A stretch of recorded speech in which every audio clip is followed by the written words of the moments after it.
What's up YouTube, ODST General back again, and today guys we have yet another Starship Simulator video. With the Kickstarter obviously going through and now being completed, there's been a lot of stuff to cover and talk about with that project, not to mention I'm just personally very excited about it. With that being said, it's been a little bit since the Kickstarter ended. I meant to make this video a while ago, but the last week was just absolutely hectic, and it was busy going through the entire weekend and everything for me too, with work-related stuff. So I have not had a chance to record this video. Not to mention just stuff was changing, new information was coming out basically every day, and so I didn't really want to put out a video where I was putting out incorrect information.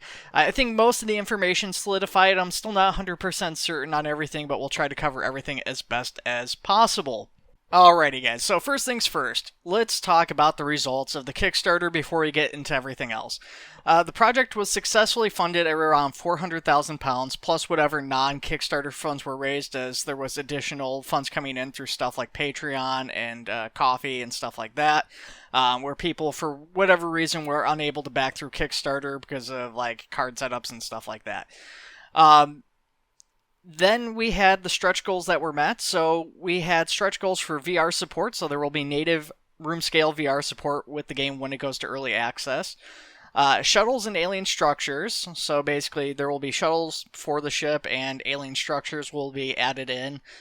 Planetary landings and standalone ship versus ship game mode were also reached. Now the ship versus ship game mode basically will be a space battle where you will try to disable the enemy ship, and then you will have to board it and try to capture the bridge in order to take the ship.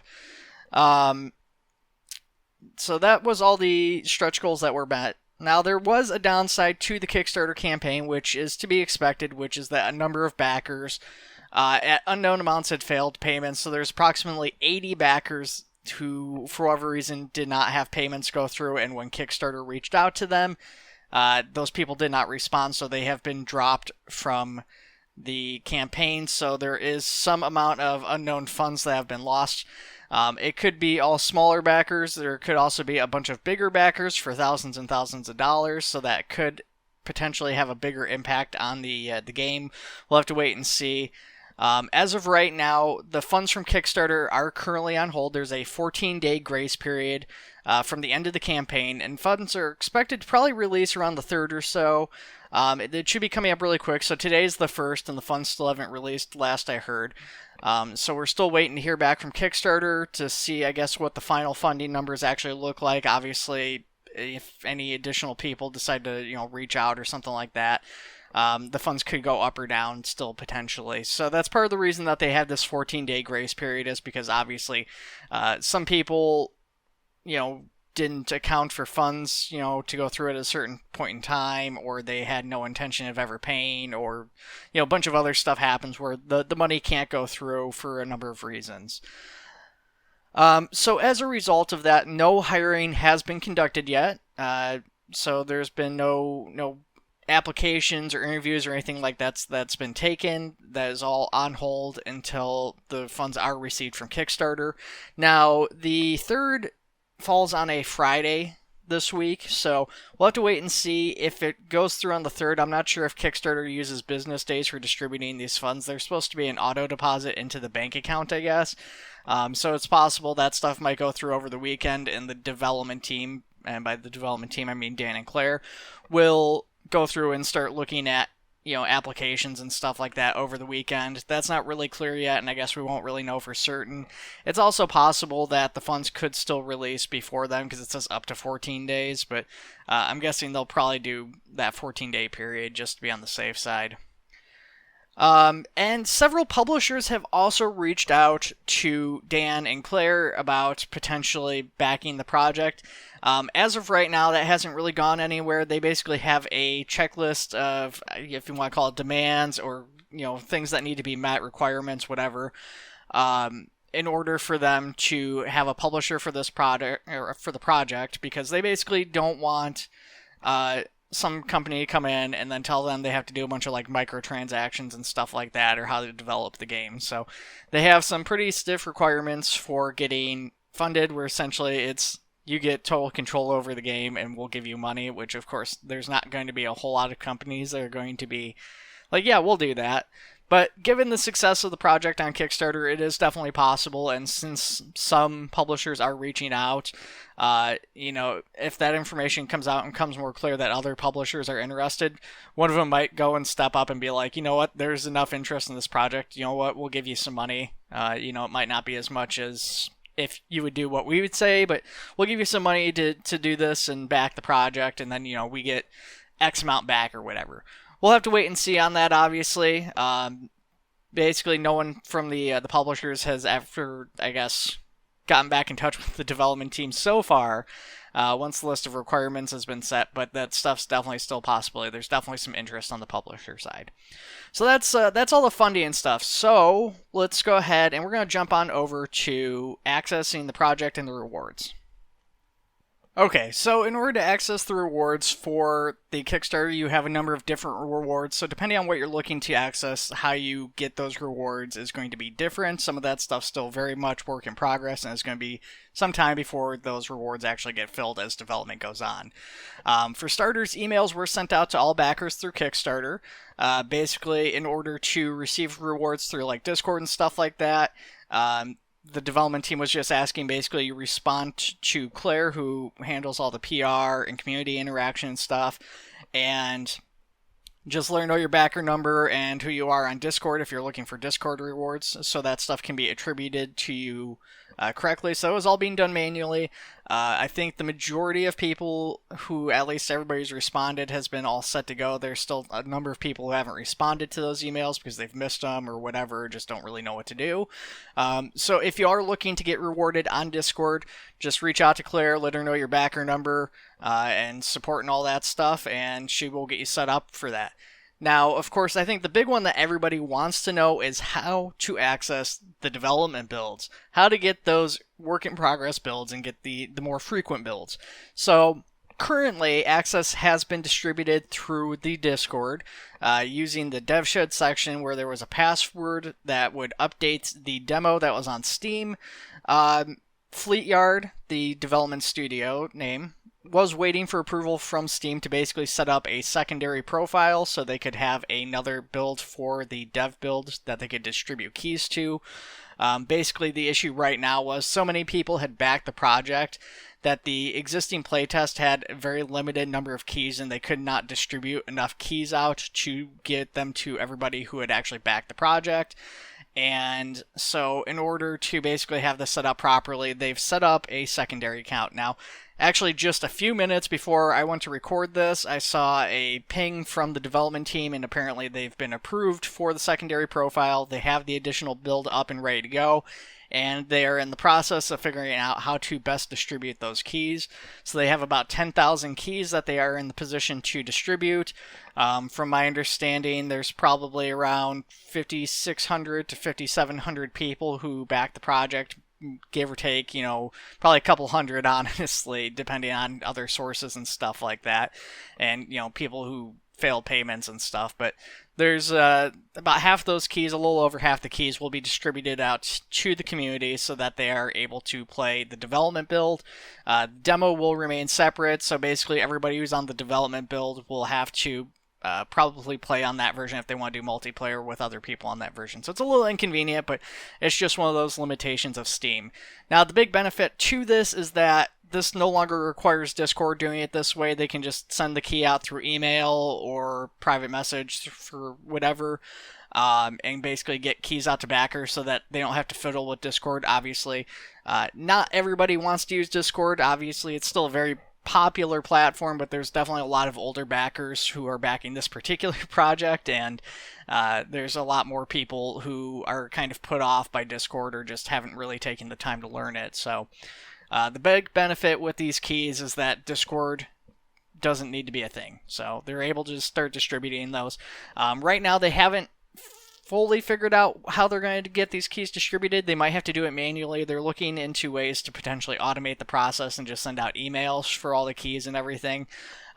So that will probably happen over the next day or so. I would imagine it's probably not going to take too long. So keep your eyes on your email or check back in your email because the key may have already gone through by the time you guys see this video. Okay, So let's talk about the big backer rewards there, at least what in my mind is the real big backer rewards, because these are the big money ones for a lot of people. Backer ships, custom races, and star systems. I guess shuttles are in there, but shuttles fall basically under backer ships in my mind. Now, take everything I'm about to say with a big grain of salt, because there's still a lot of unknowns and challenges with these. I tried to sift through as much information as I could, but with thousands and thousands of people posting, even searching, stuff by name and stuff for specific responses, was a lot trickier than it normally would be. So basically, starting off with the custom backer ships, the plan is to bring in additional hires into the company once funds go through, who will work with the backers to design and build their custom ships. They'll use basically the pre-created systems that we're seeing on the Magellan, and they will work to convert those systems over to the new ships. As far as the design of the ships and everything else, as long as it's not copyrighted or not safe for work, double negative there, but anyways, as long as it's not an issue of one of those things or something else that would maybe be unacceptable for whatever reason, you can pretty much design anything you want for your ship. So any shape, any size, within obviously the reason of the gameplay still being viable and functional. But we've already seen some of the community members are already planning out their ships. They've basically all been granted rooms on the Discord to start doing that and start planning while they get everything figured out. Now, that stuff will all be kind of developed alongside the Magellan, because again, other developers are going to be handling the development, the modeling of the hulls and stuff, and again, a lot of the interiors is just going to be a matter of importing over these existing systems because all the code and stuff is already designed. Honestly, depending on how they set it up, some of the modeling for some of the cooling systems and stuff like that will probably end up being the same, and Dan's tried to make a lot of the systems for like the displays and stuff as interactable and modular as possible. So we'll probably see a lot of stuff from the existing hulls and stuff, I imagine. I'm not 100% certain, though, how that exactly is going to work. But basically, that's what's going to happen is there will be additional developers working on the other ships at the same time as the Magellan's being worked on. All backers will get access to all of these ships.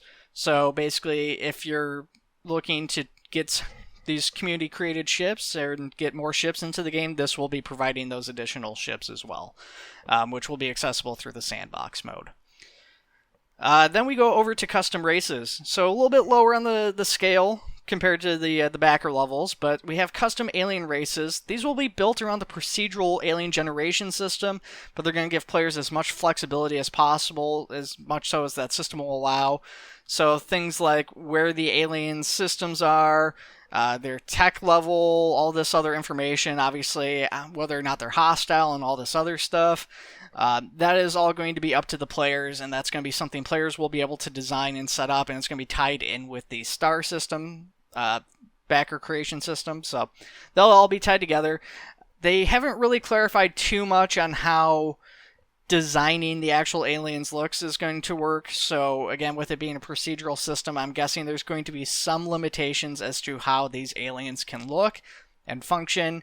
But with that being said, obviously, if it ties in and they're humanoid aliens for the most part, it's probably going to be pretty viable. It shouldn't take too long, I would guess, to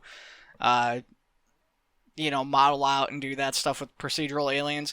Certain stuff, like I've heard like wisps in space, some people talking about, or, like a liquid alien, stuff like the changelings from, Star Trek and stuff, for instance. That stuff might be a little bit more complicated, so there might be some limitations there. Obviously, tying that into a procedural system is much more difficult, though not impossible, I suppose. So we'll have to wait and see a little bit more on that and see what that system actually starts looking like as it gets fleshed out and see what sort of limitations there might be with it. But again, the development team has basically said they want to try and be as open as possible and let the community do as much as they possibly can in order to get these aliens into the game. So we'll have to wait and see, though, because they did say it is going to be tied in with the procedural system. And then that goes over to the backer star systems, which is basically the lowest rung of the payment plan here, but still going to be a big one for a lot of people. Again, like the aliens, they want to give people as much freedom as possible, choosing the number of stars in your system. There's going to be limitations, obviously, for realism's sake, because they want these systems to be realistic. So depending on the type of system you have, there might be limitations on how many planets you can have or how close they can be to the sun and stuff like that. But they want to make it so that you can choose, if this is inhabited by aliens, the names of the system, stuff like that. So they want this to all basically be as open as possible. And that will all be tied into a new system that they want to make on the website. So they're going to hire somebody to come in, do some work on the website, and basically create that system through the website so that players are able to basically craft their star system on the website, and then that gets submitted over, and the development team can just take that information and port it into the game. So that covers all of the project rewards and everything, I think. That's obviously all the big stuff. Stuff like the Admiral's yacht I didn't really cover, or the shuttles. The shuttles, like the custom starships, basically it's the same process, like I said. The Admiral's yacht will be created and it will only be accessible by people who backed a high enough tier. So unlike the backer starships, they're all getting custom made from scratch, where everybody will have access to that. Not everybody's going to have access to the Admiral's yacht, so that's going to be more of a kind of high-class VIP shuttle thing, more of a flex of flair, so to speak. So we're going to go ahead, we're going to jump over to talking about the planned release of Early Access and what the longer and short-term roadmap for the game looks like. Alrighty guys, so we're going to take a look at the more overarching Early Access goals for the game. These aren't the roadmap, these aren't exact plans for updates and additions.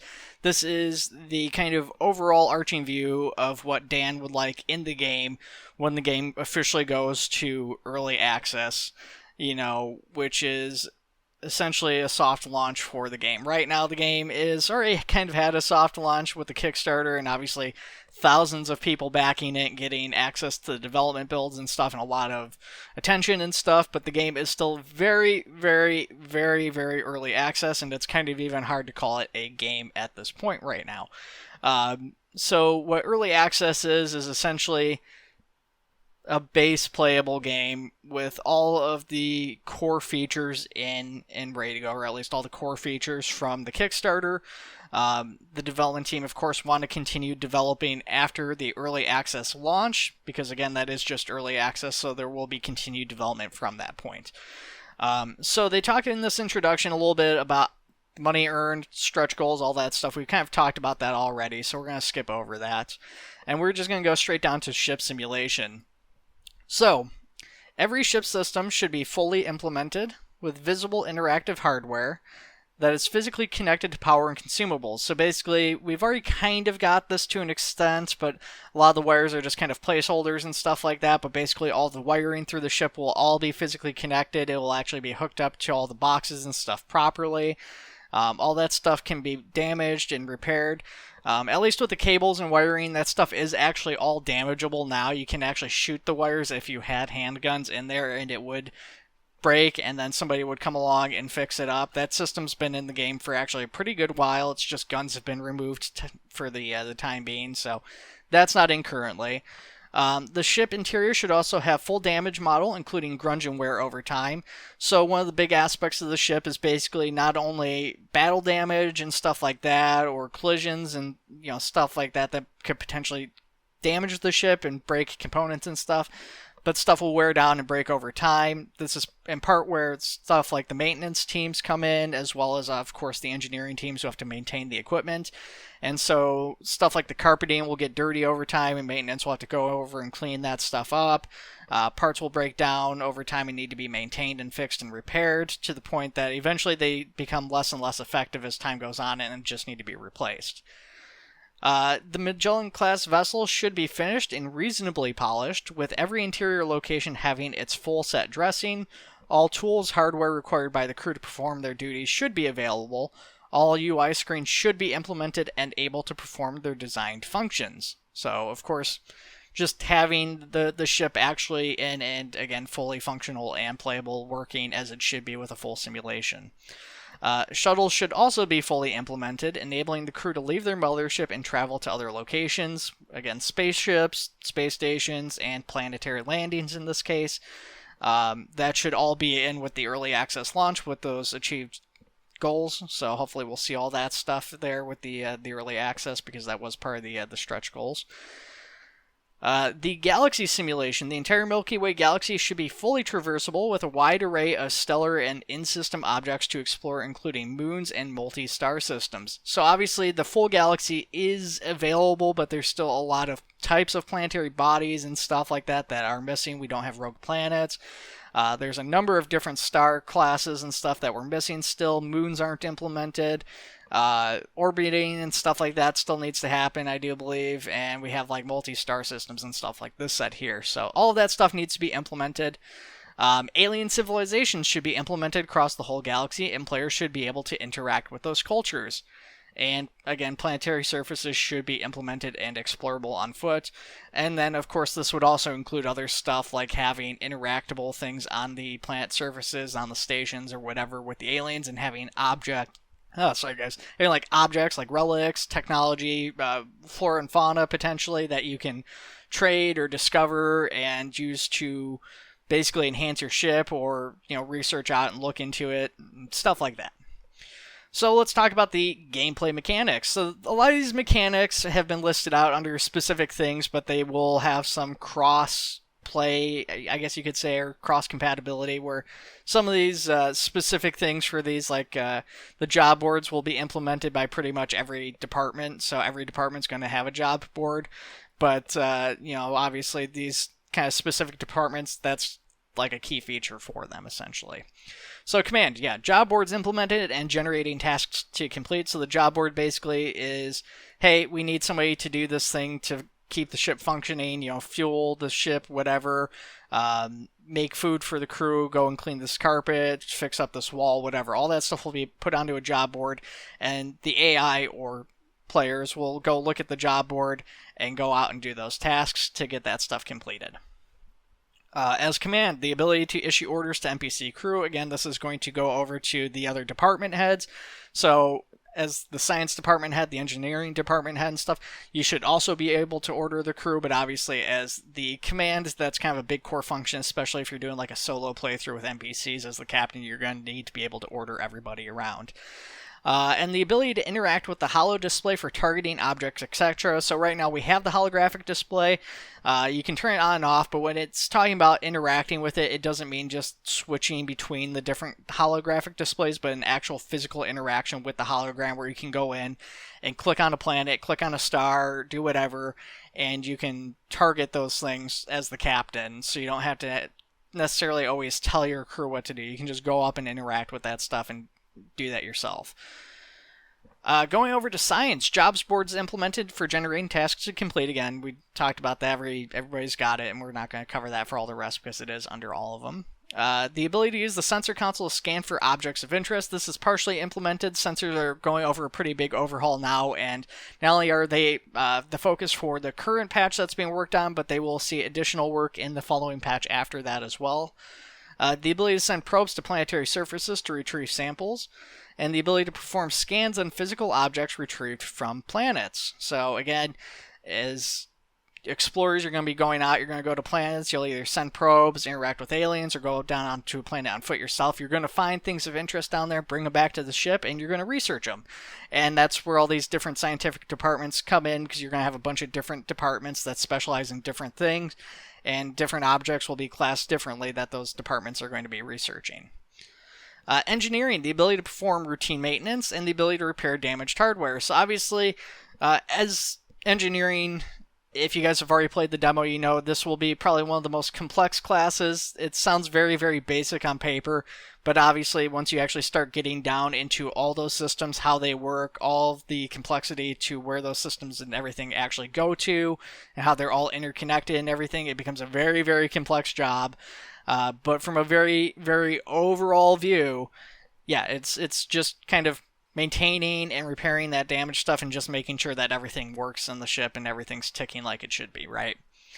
But yeah, it's definitely going to be one of the more complex jobs, despite what it looks like on paper. Then you have tactical, the ability to target individual subsystems on other vessels. Now, other vessels are going to be, like alien vessels, I should say, are going to be much less complex than the Magellan. They're not going to have all of the wiring and everything for every aspect of it. They're going to have all the subsystems, so they'll still have stuff like a cooling system, shield system, stuff like that. But they're not necessarily going to have all the individual wiring and all of the insane detail that the Magellan or that the other player vessels will have. So they'll be much more basic, and as a tactical officer, you'll be able to target those specific systems. And tied to that, of course, is the ability to fire the ship's main weaponry. So, of course, that's kind of tied in, because what else would you be targeting the subsystems and other vessels for? The ability to use firearms in the game, of course, this, again, goes back to every other class. Everybody needs to be able to use firearms within the game, because if the ship gets boarded, you're going down to a dangerous planet, whatever, all of your officers are going to need to be able to use those pistols and rifles to be able to defend themselves. And the ability to scan for evidence of who committed sabotage. So sabotage is going to be an aspect of the game where basically there is a faction that's trying to stop the Magellan from discovering alien life because they fear that alien life will kill humanity. So there's going to be some element of kind of an Among Us thing in the game, and so there will be some detective work on the part of the security team to try and stop people from doing that. And of course, all of the elements also tie to it. They don't really talk about it here, but also stuff like maintaining system locks and stuff, making sure that checkpoints and stuff are maintained, security codes for the doors and stuff that limit access of people. A lot of that stuff's going to be automated, but security will have the access to like manually control bulkhead doors and stuff like that. So say you find you've got boarders on the ship and stuff, you need to stop them, you can close down bulkhead doors so you can try to like either guide them down a certain corridor into like a potential ambush or just try to trap them where they're at until you can get people into place. So there will be stuff like that. Switching over to medical, the ability to scan players and NPCs for medical issues, the ability to administer various remedies, and the ability to perform surgery using the medical table. So medical, to me, sounds a little bit more basic than some of the other systems, because it's going to be basically, here I've got my tool, I've got my version of the tricorder, I'm going to scan you, or we'll put you up on the table and we'll scan over you, we're going to see your symptoms, and then based off your symptoms, we're going to basically find a treatment for you, and then, we hand wave whatever other tool and it does the treatment. Now, to be honest, that's actually maybe not the most unrealistic thing for some doctors, but, obviously people coming out of something like ACE and ARMA, for instance, where maybe they're used to much more advanced medical treatment and stuff like that, it's probably not going to be that advanced. Surgery, we don't really know a whole lot about right now, so I guess we'll have to wait and see what surgery ends up looking like, because that could definitely be a more skill-based one compared to, oh, this person's got a cold or a broken arm or something like that. And then we have the deck crew, the ability to pilot ships, shuttles, and other craft, which obviously the ability to pilot the ship's already in, but obviously that needs a lot of refining, so that needs to go in. There's obviously custom controls and stuff are going to be a big one for that. Peripheral support's going to be coming, but yeah, that's already basically in at a very basic level, and they'll just continue getting iterated upon over time. And of course, as shuttles get added and stuff, that's going to be probably the first thing that's done for shuttles, is making it flyable and controllable by a pilot. And probably even arguably more importantly, the ability to move cargo around the ship. So this one doesn't sound super exciting probably to a lot of people, but having cargo, having resources around the ship, resource management is going to be a big aspect of the game. So your deck crew is going to be managing that, taking stuff from your warehouses, stuff that you bring back on the shuttle, putting it into warehouses, and then distributing that to storage lockers and stuff throughout the ship. So things like tools or raw resources, whatever else that you might need, taking stuff down to the 3D printer so you can print up new parts as they break down. All of that stuff is going to be a big aspect. So that is going to be one of probably the bigger and busier jobs, will be deck crew moving cargo around the ship.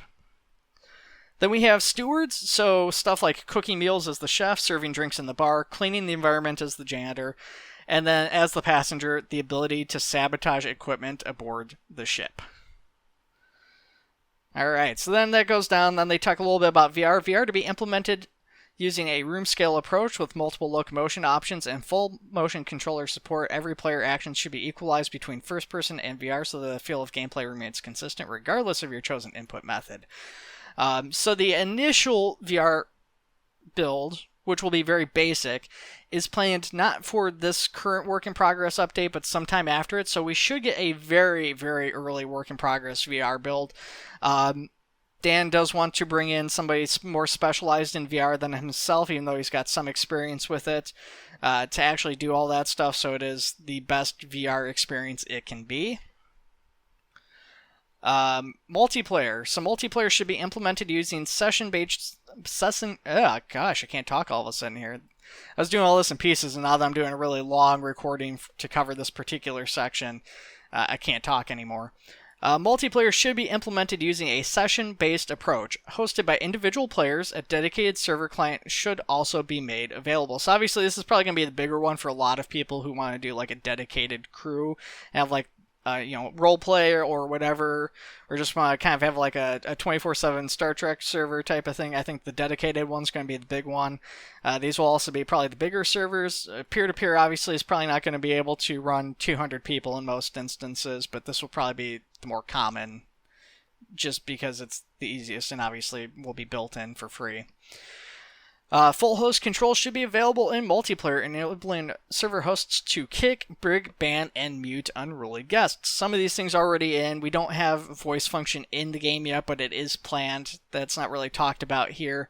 But obviously that would be where muting unruly guests come from, is because they want players to be able to talk in-game natively. These actions should be saved locally based on the target's Steam ID and remain persistent for as long as the host desires. Add the ability to block people directly from the server list.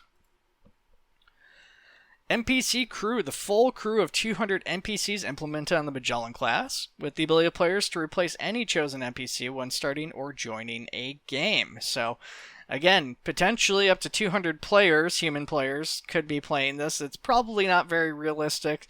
The game has not tested a full crew of 200 human players. The 200 NPCs has been tested and works pretty smoothly, but having replication on multiplayer for 200 people is a much different affair than having 200 AI in a game.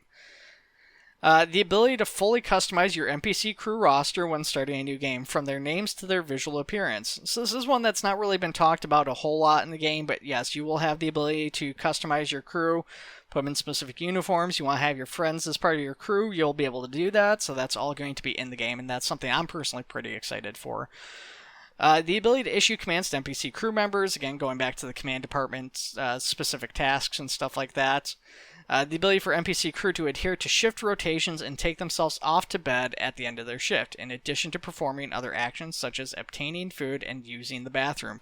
So there will be some very basic survival mechanics. The crew will need to sleep and eat, basically, use the bathroom. They'll all be automated. The player will have those things too, but you won't really need to do it very often because the devs don't want that to be something where it's constantly interrupting gameplay and it's, oh, I gotta eat, and you're rolling your eyes about it. So it's going to be there, but it's not going to be a huge aspect of the game. And then goes on, so this is more of a deep dive into it in terms of the ship simulation and stuff, so we'll go ahead and talk about that because there's not a huge amount here.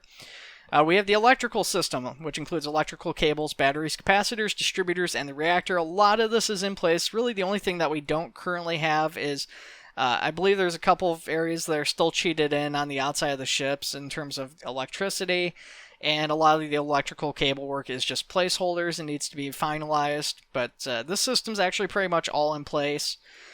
Fluid system, fluid pipes, valves, storage tanks, pumps, and chillers. A lot of this is in place already. There is still more fluid stuff that's needed for additional systems, but the core development for the systems, again, already in place. It's just more of a matter of finalizing what there is and making it look a little bit prettier. Data system. So this is something we haven't started yet, but data will be a big aspect of the game. There will be a big server room under the bridge, which will include the ship's AI and stuff like that. So we'll have data cables, CPU hardware, and data storage, which will all be a thing. And then probably one of the ones that people are maybe not so surprisingly excited for is air simulation. So air pressure, air quality, air temperature, and fire spread will be included. So basically, if the ship gets a breach, You might lose air pressure or air quality depending on how that's going, so you have to be worried about that. So airflow and stuff will actually matter. Um, so that's going to be a big thing. And obviously, zero G kind of sort of falls a little bit under this. It's not really has anything to do with air, but obviously, if a room gets breached or damaged enough, then losing gravity is going to be potentially a thing. Then we have FTL coils, the main engines, the RCS thrusters, railgun magazines, turret beam lasers, lighting, windows, gravity field, and sensors hardware. Again, some of this is kind of in the game. We've got the FTL coils in the current dev build. You guys can see those. They're on the big ring around the ship. Again, they're just placeholders right now and need to be a little bit more finalized, but to give you kind of a general idea of what they look like. The main engines, obviously, the work in progress pictures that we had of the more finalized version of the ship's hull had some engine pods basically on the back of the ship.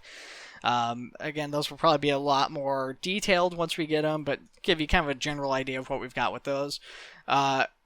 You've got your thrusters, your maneuvering thrusters here, which will be used to put the ship in different directions and stuff like that. They'll need to get implemented. Weaponry, lightings are again already kind of implemented. This has actually gotten some additional updates since the demo build's been out and since my previous video covering the dev build. Some additional lighting controls for the bridge as well as the lounge, and some additional lighting changes for how lighting is generated in the game to help improve performance. Windows will be an ongoing thing throughout the ship, I'm sure. The bridge window is going to be getting changed. There was basically a beam added like ages ago to it. That beam is going to be getting pulled out because the reception to the beam has kind of been pretty negative. It really impacts the view a great deal, so that one particular beam along the front of the bridge window is going to be taken out. Gravity field, again, we talked about this a little bit. The gravity's potentially going to go out in certain areas, and the ship will be put into a zero-G environment where you'll have to navigate it that way.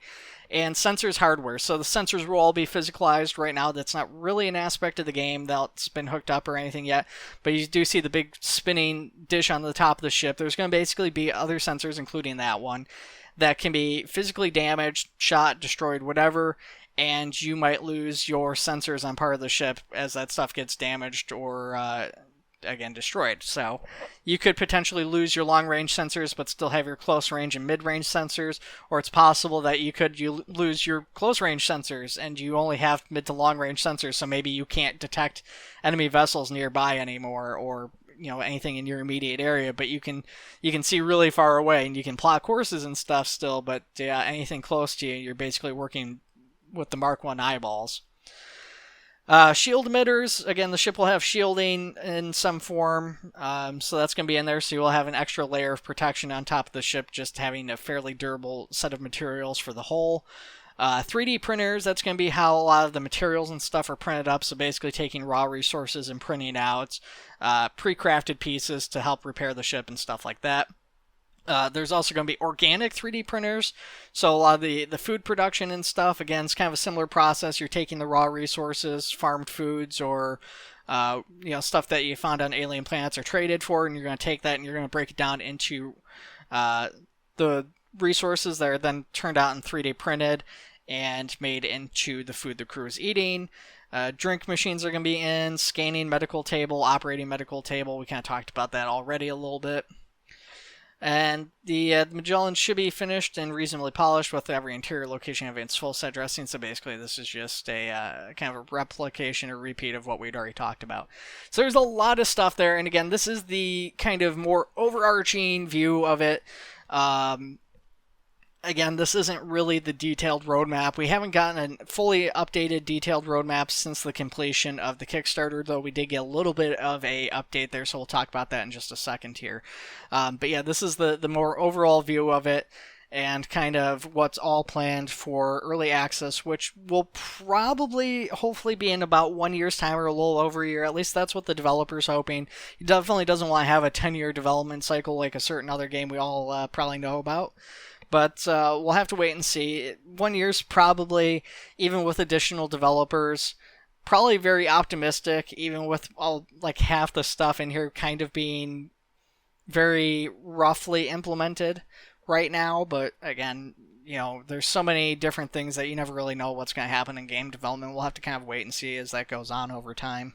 Guys, so let's talk about the short-term roadmap and the demo. The current patch that's being worked on includes the overhaul of the ship sensors, the new exterior model with interior adjustments, accessibility improvements including head bob off by default, so when you're walking around your head's not bobbing around, additional interactions in the ship, and various other quality of life fixes and improvements, which we kind of talked about, so stuff like the additional lighting in the lounge and bridge, as well as changes to the lighting to improve performance and the visuals of the ship.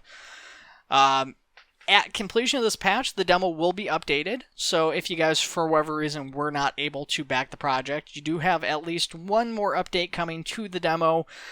Chances are the demo will be getting a couple of other updates over time with some other major milestones.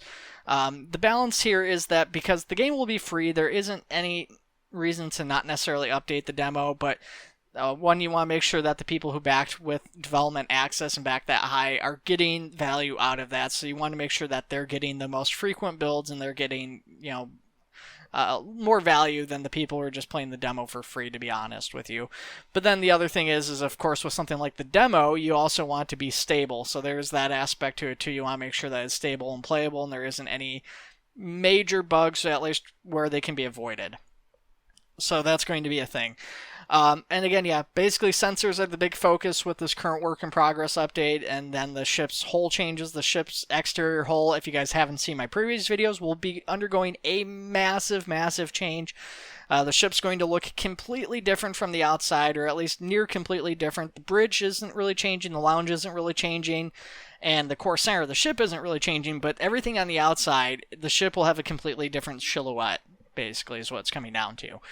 And that's going to have some pretty big impacts on the interior as well. So there's going to be some additional staircases thrown up on the sides of the ship. There's going to be a bunch of extra rooms. Some of the rooms that were planned for the front of the ship are being moved around or are getting bigger in size because there's going to be extra room in the ship as the ship is getting longer. It's getting longer in both the front and back. So there's going to be a lot of extra space that wasn't initially planned for. So those new layouts have already been basically planned for now. It's just a matter of actually getting them into the game and getting it modeled out. We basically have seen what the hull will look like. It's just that actually needs to be made playable because it was basically a solid chunk that just cut through the ship. So it's being cut into pieces, and whenever that's completed along with the sensors and everything, that'll probably be the big thing that holds back the patch. Then that will be when the new demo build goes live. Then again, I mentioned earlier, VR build will release sometime, quote-unquote, shortly after the current work in progress build. So the two are not going to launch together. VR will not be part of the current build that is being worked on. VR will be separate, but it should come out shortly after, and VR will probably be its own separate build that you'll access for the game that won't be accessed through the normal development stuff. But yeah, that will be a separate build, and it should hopefully come sometime in the not-too-distant future. Following this patch, work will begin on the alien life generation code, with text-based descriptions as placeholders for future alien models and work, obviously. Continued work on the ship interior and exterior, as well as further sensor and helm gameplay-focused updates. So yeah, still more work on basically the exploration aspects of the game and just making sure that the ship is navigable and usable fully before shifting focus into other areas like medical and tactical gameplay. I'm sure there's a lot of people who just want to get in there and shoot stuff as soon as possible, but you guys are definitely going to have to wait on the longer side for that, it sounds like. Hopefully we'll get maybe some hand weapons and stuff in the weapons range or something, just so we have some targets and we can kind of play around and have some maybe shooty goodness in there. I don't know. We'll have to wait and see what the finer details of the ship interior work for the next couple of patches will be. Obviously the big focus for this current one though is just making sure that that outer hull is actually in place and that you're not falling through the ship as you're trying to get through those areas. And then peripheral support's the other big one that everybody wants to know, which peripheral support will be going in, not in the current patch, not in the VR patch, but the one following that, which will be, again, the one focused on further helm and sensor updates as well as other ship work and stuff. So that's when we'll see stuff like controller support and HOTAS support and stuff like that coming into the game. So Still a ways out. We don't have exact dates for any of these patches.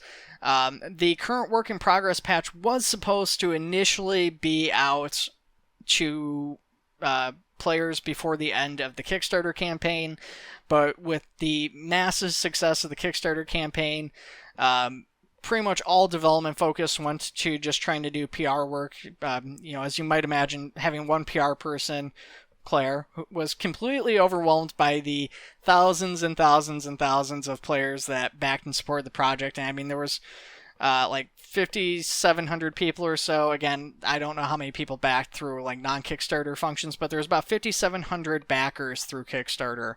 And then you've got to figure there was probably a lot more than that who didn't back the project, who couldn't afford to, or just weren't fully on board with it, but we're still curious about it. We're probably asking questions and stuff like that. And, obviously that's it's overwhelming for a single person, especially when they're trying to balance out other stuff too in terms of development and getting keys out and stuff like that, and doing rewards. So Dan focused on that PR stuff as well, getting stuff like the website set up, getting stuff like the roadmap that we were reading off, getting that all squared away. So development shifted away, as the focus towards PR for a little bit. He's been focusing more and more on development again as things have calmed down, as the Kickstarters ended here. He'll probably have to take focus off a little bit again as they start looking to get additional developers in, getting those people interviewed and all that stuff. So we'll have to wait and see though, but yeah, development, it's been delayed. I've heard a few different numbers in terms of the projected time for when this build is going to be potentially out. I don't think I've seen anything from Dan himself on it, at least not for a little bit. But I'm guessing probably still another couple of weeks at least, maybe even another month before we get that demo update out. So not really ideal or a great start if we're being honest, but it's just one of those unfortunate realities of small game developments. So that will be the next update, and then obviously anything basically out beyond that is completely up in the air right now. Again, we haven't really gotten updates to include all of the Kickstarter stretch goals, and a lot of that's probably going to have to wait until they can actually get developers interviewed and get that stuff a little bit more figured out, to figure out how some of that additional work, stuff like the VR support and stuff, is going to be, how long it's going to take that stuff to get developed, and like what the milestones are for that, and getting that all figured out and coordinated. So we'll probably have to wait for anything beyond the next couple of patches. They do have many more patches planned out and stuff like that for the game. They've got the patch numbers down and everything, but I'm not going to go over that again because that is all prone to changing right now, and we really don't know what that's going to look like here with the success of the Kickstarter. At any rate, guys, that is the short-term roadmap and talking about the demo. So that really just brings us to the end here. Things have been completely hectic with Starship Simulator over the past month during the course of the Kickstarter campaign. Tons and tons of people came in, like I said. I've tried my best to try and be as accurate with this information as possible, but there has been a ton of information to sift through, like I said, so some of this may be a little bit out of date. Things may have changed. Just take that into consideration while watching this video. Some of it is likely to change, even though it's accurate now. It could potentially change as additional information and stuff comes to light for the developers as they talk to additional people, get people interviewed, stuff like that. And just to clarify, in case it's not obvious, I'm not part of the development team. I'm very active in the games community, though, so if you guys have any questions, I am happy to answer any questions you guys might have. I can't 100% guarantee I'll have an answer for you, but I will try my best to answer any questions you guys might have, and there's a good chance I'll probably know what most of the questions are, or at least the answers to said questions. I don't know, guys, that's it. Thanks for watching, and take it easy. I'll see you all in the next one.